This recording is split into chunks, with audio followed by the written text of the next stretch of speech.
Hello friends, welcome to my YouTube channel array of knowledge by CS के। दोस्तों, इससे पहले हम इंडियन हिस्ट्री का जो पहला पार्ट दे चुके हैं उसको जाकर के आप देख लें। वहाँ से क्या होगा कि आपको एक तरह से आइडिया विकसित होगा कि इतिहास को किस तरह से समझा जाता है, इतिहासकारों के द्वारा इतिहास का जो लेखन हुआ है उसको किस आधार पे किया जाता है। उससे क्या होगा कि आप अपना आइडिया भी लगा सकते हैं। और आज हम उसी से रिलेटेड टू द पॉइंट हम लेकर के आए हैं, जो कि आपको एग्ज़ाम के दृष्टि से बेहद ही महत्वपूर्ण होगा। तो दोस्तों, हम पिछले वीडियो में जैसा कि जाने हैं कि ये जो है प्राचीन भारतीय इतिहास के स्रोत, तो उनमें से अलग अलग स्रोत देखे, जिसमें ब्राह्मण स्रोत था साहित्यिक स्रोत में, उसके बाद बौद्ध ग्रंथ था।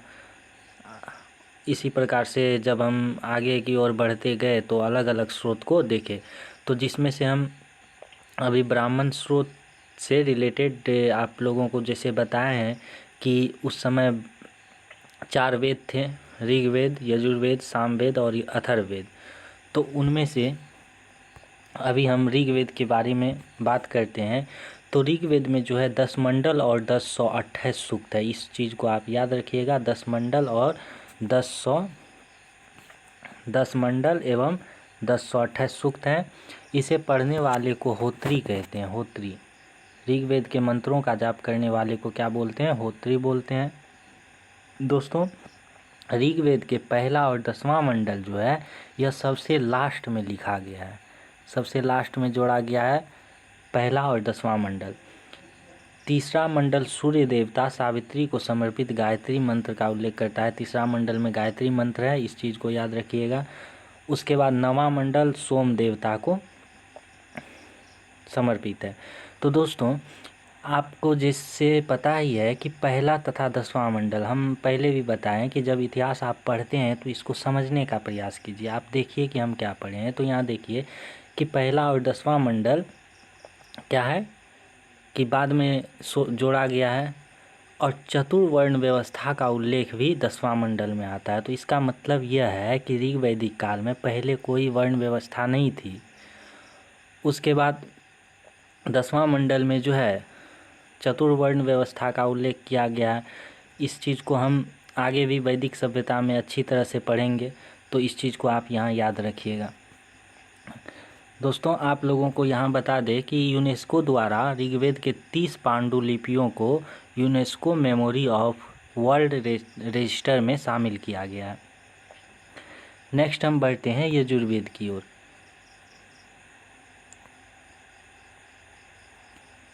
यजुर्वेद जो है, यजुस शब्द का मतलब यजुस से बना है। तो यजुस का अर्थ होता है यज्ञ। तो दोस्तों, यजुर्वेद में यज्ञों के नियम या विधान का संकलन किया गया है, और यज्ञों के नियम और विधान के संकलन करने के कारण इसे कर्मकांडीय वेद भी कहा जाता है। यजुर्वेद जो है, यजुर्वेद 2 भागों में बटा हुआ है। एक है शुक्ल यजुर्वेद और कृष्ण यजुर्वेद। तो दोस्तों, आप लोगों को पता होना चाहिए, शुक्ल यजुर्वेद जो है पद्य में लिखा गया है, पद्य में। शुक्ल यजुर्वेद पद्य में लिखा गया है, लेकिन कृष्ण यजुर्वेद जो है पद्य और गद्य दोनों में लिखा गया है। इसका एक ही चीज़ याद रखिएगा कि शुक्ल यजुर्वेद जो है इसे वाजसनेयी संहिता भी कहते हैं। शुक्ल यजुर्वेद को वाजसनेयी संहिता भी कहते हैं। नेक्स्ट बात याद रखना है, यजुर्वेद के मंत्रों को जो उच्चारण करते हैं उसे अधवर्यु कहते हैं। इस चीज़ को याद रखिएगा। नेक्स्ट हम आगे बढ़ते हैं और सामवेद के बारे में जानते हैं कि सामवेद जो है, साम का अर्थ होता है गान, अर्थात ये जो सामवेद है यह संगीत से रिलेटेड है। तो भारतीय संगीत की उत्पत्ति जो है सामवेद से ही माना जाता है। भारतीय संगीत की उत्पत्ति सामवेद है। उसके बाद इसके मंत्र को गाने वाले को उद्गाता कहते हैं। सामवेद के मंत्र को गाने वाले को उद्गाता कहते हैं। 1875 ऋचाएँ हैं सामवेद में। तो इनमें से याद रखिएगा दोस्तों, 1875 जो ऋचाएँ हैं इनमें मात्र 99 ऋचाएँ जो है सामवेद का खुद का है। बाकी सब ऋचाएँ जो है पहला वेद ऋग्वेद से लिया गया है। नेक्स्ट आगे की ओर बढ़ते हैं और हम देखते हैं अथर्ववेद के बारे में। तो दोस्तों अथर्ववेद जो है, अथर्ववेद यह अंतिम वेद है। ठीक, यह अंतिम वेद है। अथर्व तथा अंगिरस ऋषि के द्वारा इसे संकलित किया गया है और यही कारण है कि इसको अथर्वांगिरस भी कहते हैं। अथर्वांगिरस भी कहते हैं इस वेद को, अथर्ववेद को। इसके मंत्रों को उच्चारण करने वाले को ब्रह्मा कहा जाता है। अब हम आगे की ओर बढ़ते हैं और पुराण के बारे में जानते हैं कि पुराण जो है 18 पुराण है। इसके संकलनकर्ता जो है लोमहर्ष और उनके पुत्र उग्रश्रवा हैं। सबसे प्राचीन जो पुराण है वह मत्स्य पुराण है। दोस्तों आप लोगों को पिछले लेक्चर में हमने बताया है कि ये सब जो है इतिहास का वर्णन करता है, उस समय के इतिहास, ऐतिहासिक घटना को, या फिर उस समय के जो राजा महाराजा थे उन सब के बारे में हमें यहीं से पता चलता है। तो आपको बता दें कि ये जो पुराण है 18 पुराण, इनमें सभी पुराण अलग अलग समय में लिखे गए हैं, जिसमें मत्स्य पुराण जो है सातवाहन वंश से संबंधित है। याद रखिएगा, मत्स्य पुराण सातवाहन वंश से संबंधित है। विष्णु पुराण मौर्य वंश से और वायु पुराण गुप्त वंश से संबंधित है। इन चीज़ को याद रखिएगा, 3 चीज़ है, मत्स्य पुराण सातवाहन, विष्णु पुराण मौर्य वंश, वायु पुराण गुप्त वंश। और आगे की ओर बढ़ते हैं दोस्तों। अब बौद्ध साहित्य के बारे में जानते हैं कि बौद्ध जो है, बौद्ध साहित्य यह त्रिपिटक बुद्ध की शिक्षाओं का संकलन है। त्रिपिटक जो है बौद्ध साहित्य है जिसमें क्या किया गया है, बुद्ध की शिक्षाओं का संकलन किया गया है। बौद्ध के जितने भी ग्रंथ हैं वो पाली भाषा में मुख्यतः लिखे गए हैं।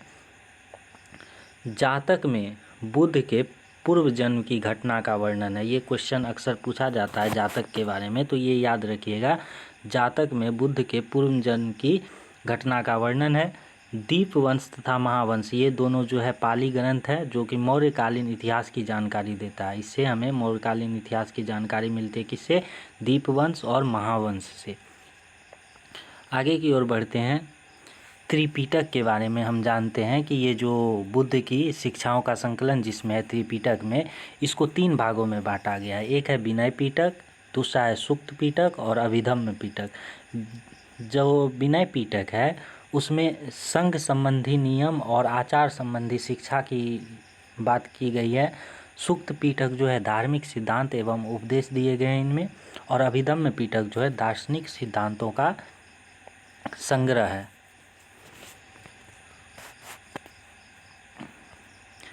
देखिए दोस्तों, बौद्ध धर्म जो है आगे चल कर के, जैसा मतलब ऐसे हम बौद्ध धर्म को भी फिर से पढ़ेंगे आगे, तो इसके बारे में हम जान लेते हैं कि बौद्ध धर्म जो है एक समय ऐसा आया कि ये 2 भागों में बट गया था। हीनयान और महायान 2 संप्रदाय में यह बट गया था। तो दोस्तों हीनयान जो है इसका एक कथावस्तु ग्रंथ है। हीनयान संप्रदाय का ग्रंथ कथावस्तु है। इसमें क्या किया गया है, बुद्ध के जीवन चरित्र का वर्णन किया गया है। कथावस्तु में बुद्ध के जीवन चरित्र का वर्णन किया गया है। महायान संप्रदाय ललित विस्तार और दिव्य उद्यान, ये जो है 2 ग्रंथ हैं महायान संप्रदाय के। अब देखिए दोस्तों, जैन साहित्य जो है इसको आगम कहा जाता है। भद्रबाहु द्वारा रचित कल्पसूत्र, भद्रबाहु के द्वारा लिखा गया था, कल्पसूत्र ग्रंथ है। इसमें क्या है कि जैन धर्म के प्रारंभिक इतिहास और तीर्थंकर की जीवनी के बारे में हमको पता चलता है।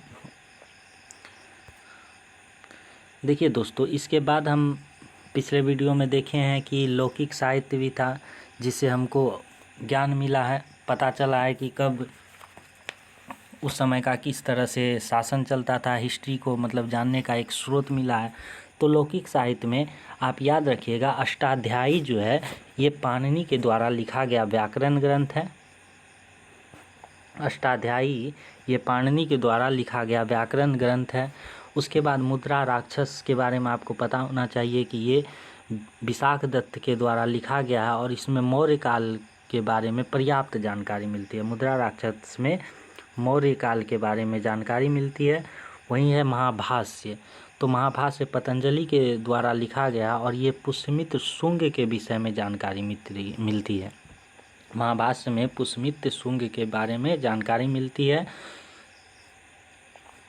उसके बाद अर्थशास्त्र है, जो कि आप लोगों को पता ही होगा, कौटिल्य चाणक्य के द्वारा लिखा गया है। अर्थशास्त्र चाणक्य के द्वारा लिखा गया है, इसमें भी मौर्य काल के बारे में जानकारी प्राप्त होती है। फिर उसके बाद है राजतरंगिणी। राजतरंगिणी जो है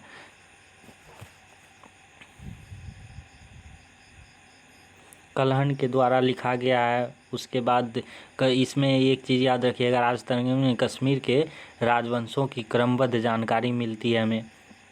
उसके बाद है हितोपदेश है, तो हितोपदेश के बारे में आप लोगों को याद रखना है। फिर पंचतंत्र है, कामसूत्र है, ये अलग अलग साहित्य हैं। तो दोस्तों इसके अलावा भी बहुत सारे लौकिक साहित्य हैं जिनसे हमें अलग अलग समय के राजाओं के बारे में, उसके शासन प्रशासन व्यवस्था के बारे में जानकारी मिलती है। इससे आगे अगर बढ़ते हैं तो हम यूनान एवं रोम के लेखक के बारे में जानते हैं। तो यूनान के लेखक थे ये, जो आपको पता ही होगा, इतिहास के पिता जो हेरोडोटस है, इन्होंने 5वीं सदी में एक पुस्तक की रचना की थी, 5वीं सदी ईसा पूर्व में, हिस्टोरिका। उसके बाद हम आगे की ओर बढ़ते हैं तो देखते हैं सिकंदर के समय जो है 3 लेखक आए हुए थे। नियार्कस था, ओनेसिक्रेटस था और अरिस्टोबुलस था। ये 3 लेखक आए थे। उसके बाद जब सिकंदर जो है वो यहाँ से चले गए, मतलब उनकी मृत्यु हो गई बेबीलोन में, तो उसके बाद 3 राजदूत भारत आए थे। पहला मेगास्थनीज, जो कि आपको पता ही होगा चंद्रगुप्त मौर्य के समय में भारत आया था। फिर डायमेकस था और डायोनेसियस था। तो डायोनेसियस जो है ये बिंदुसार के दरबार में, जो चंद्रगुप्त मौर्य के पुत्र थे बिंदुसार, उनके दरबार में आए थे। कहीं कहीं इतिहासकार का मानना भी है कि ये डायोनेसियस जो है ये अशोक के दरबार में आए थे। तो इस चीज़ को आप याद रखिएगा। उसके बाद प्लिनी के बारे में हम जानते हैं। ये प्लिनी जो है 1ली सदी में नेचुरल हिस्ट्री नामक एक पुस्तक लिखी थी, जिनमें भारत के पशुओं, पौधों और खनिज पदार्थों की पर्याप्त जानकारी मिलती है। फिर जब टॉलमी की बात करते हैं तो इन्होंने ज्योग्राफी नामक एक पुस्तक लिखी। इसके अलावा एक और लेखक थे, अज्ञात लेखक हैं, जिन्होंने पेरिप्लस ऑफ द एरिथ्रियन सी लिखा। इन दोनों में क्या है कि भारत के महत्व भूगोल और यहाँ पे जो व्यापारिक वस्तुओं के बारे में अच्छी तरह से जानकारी मिलती है। फिर दोस्तों आगे की ओर बढ़ते हैं तो हम देखते हैं इसके बारे में कि चीनी यात्रियों के विवरण में फाहियान चंद्रगुप्त द्वितीय के समय में, विक्रमादित्य जिसको कहा जाता है, तो इनके समय में भारत आए थे और भारतीय समाज, यहाँ की संस्कृति और आर्थिक स्थिति पर इन्होंने काफ़ी प्रकाश डाला। वेनसोंग के बारे में हम जानते हैं। तो वेनसोंग हर्षवर्धन के शासनकाल में भारत आए थे और इन्होंने एक अपनी पुस्तक लिखी सीयूकी। इस चीज़ को याद रखिएगा, सीयूकी। ये हर्षवर्धन के शासनकाल में आए थे और उस समय के शासन व्यवस्था के बारे में यहाँ जानकारी मिलती है। फिर इत्सिंग जो है, इन्होंने इत्सिंग ये 7वीं सदी के अंत में भारत आया और ये जो है नालंदा विश्वविद्यालय और विक्रमशिला विश्वविद्यालय तथा अपने समय के भारत का वर्णन अच्छी तरह से किया है। आगे की ओर बढ़ते हैं तो हम अरब यात्रियों के विवरण के बारे में भी जानते हैं, जो कि जिसमें कि अलबरूनी और इब्न बतूता फेमस थे। अलबरूनी मोहम्मद गजनबी के साथ ही भारत आए थे, जो तहकीक हिंद अपना रचना लिखा था। और आप लोगों को बता दें, ये तहकीक हिंद जो है, इसको किताबुल हिंद भी कहा जाता है। साथ ही इसका इंग्लिश वर्जन जो है, अंग्रेजी में अनुवाद एडवर्ड सचाऊ के द्वारा किया गया था। फिर इब्न बतूता जो है, इसका एक रचना है रेहला। तो इसके बारे में, इब्न बतूता के बारे में एक चीज़ याद रखिएगा, मोहम्मद बिन तुगलक ने उसे जो है दिल्ली के काजी के पद पर नियुक्त किया और बाद में उसको चीन का राजदूत बनाकर भेजा। फिर आगे की ओर बढ़ते हैं तो हम पुरातात्विक स्रोत की ओर जब बढ़ते थे तो पुरातात्विक में हम पढ़े थे कि अभिलेख था। पुरातात्विक स्रोत में क्या था कि अभिलेख था, जिसमें जूनागढ़ का अभिलेख आप सुनते होंगे, नासिक का अभिलेख सुनते होंगे, फिर हाथी गुम्फा अभिलेख, ऐहोल अभिलेख इत्यादि, इस तरह से अलग अलग अभिलेख हैं। तो जिसमें से आप जूनागढ़ अभिलेख याद रखिएगा, जो अक्सर पूछा जाता है। तो जूनागढ़ अभिलेख जो है गिरनार अभिलेख के नाम से भी जाना जाता है। यह जो है रुद्रदामन जो राजा थे, शासक, उनके द्वारा यह लिखवाया गया था। इसमें रुद्रदामन की विजयों, व्यक्तित्व एवं कृतित्व का विवरण प्राप्त होता है। फिर जब हम नासिक अभिलेख की ओर देखते हैं तो ये गौतमी बलश्री के द्वारा लिखवाया गया था, जो शासक था। उसके बाद इसमें सातवाहन कालीन घटनाओं का विवरण मिलता है, जो कि गौतमी पुत्र सतकर्णी से संबंधित है। फिर हाथी गुम्फा अभिलेख जब देखिएगा तो ये खारवेल के समय लिखा गया था। कलिंग के चेदी शासक खारवेल के शासन की घटनाओं का क्रमबद्ध विवरण किया गया है इसमें। इसके अलावा भी आप याद रखिएगा, ऐहोल अभिलेख है, भितरी स्तंभ अभिलेख है, मंदसौर अभिलेख है, ये अलग अलग अभिलेख हैं। ये ऐहोल अभिलेख दोस्तों याद रखिएगा कि हर्ष एवं पुलकेशिन द्वितीय के युद्ध का विवरण करता है, ऐहोल अभिलेख। उसके बाद एक प्रयास अभिलेख है, प्रयाग अभिलेख, जो समुद्रगुप्त के समय लिखा गया था। इसकी विजय एवं नीतियों का पूरा विवरण है इसमें समुद्रगुप्त की। आगे की ओर बढ़ते हैं तो दोस्तों बस यहीं तक। अब हम लोग एक चीज़ को ध्यान दें